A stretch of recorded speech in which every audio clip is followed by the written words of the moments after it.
करीब 2 साल पहले एम.के. स्टालिन के बेटे उदयनिधि स्टालिन जब सनातन धर्म को डेंगू और मलेरिया जैसी बीमारियों से तुलना कर रहे थे, तब शायद उनके चेहरे पर एक पल के लिए भी डर नहीं था। और डर हो भी क्यों?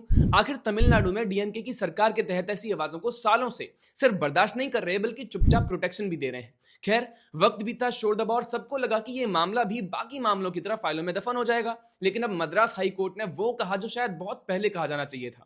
कोर्ट ने साफ शब्दों में कहा कि सनातन को खत्म करने की बात सीधे सीधे हेट स्पीच है और ऐसा बयान 80% आबादी के सांस्कृतिक अस्तित्व पर हमला माना जा सकता है। कोर्ट ने साफ शब्दों में से इंप्लाइड जीनोसाइड कहा है। अब कहानी का दूसरा किरदार देखिए, अमित मालवीय, जिन्होंने सवाल पूछा कि अगर सनातन को खत्म करने की बात हो रही है तो क्या 80% हिंदुओं के खिलाफ नरसंहार जैसा नहीं है?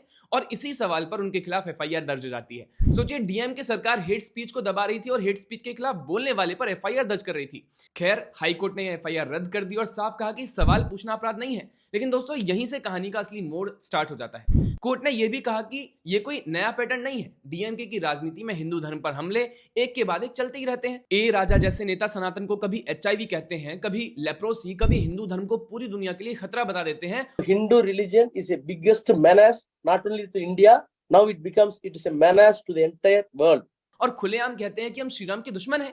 ये सब फ्रिंज नहीं है, ये पार्टी की आइडियोलॉजिकल लाइन है। यही पार्टी सोशल जस्टिस की बात करती है और लेकिन हिंदू त्योहारों पर सवाल उठाती है। कई जगह पर कोर्ट के आदेश के बावजूद भी पूजा रोकने की कोशिश होती है और अगर कोई जज परंपरा के पक्ष में खड़ा हो जाए तो उसे हटाने की मांग कर दी जाती है। तो दोस्तों, अब सवाल ये नहीं है कि डीएम की क्या सोचती है, सवाल ये है कि क्या इस लोकतंत्र में एक मेजॉरिटी आस्था पर हमला करना एक्सेप्टेबल है?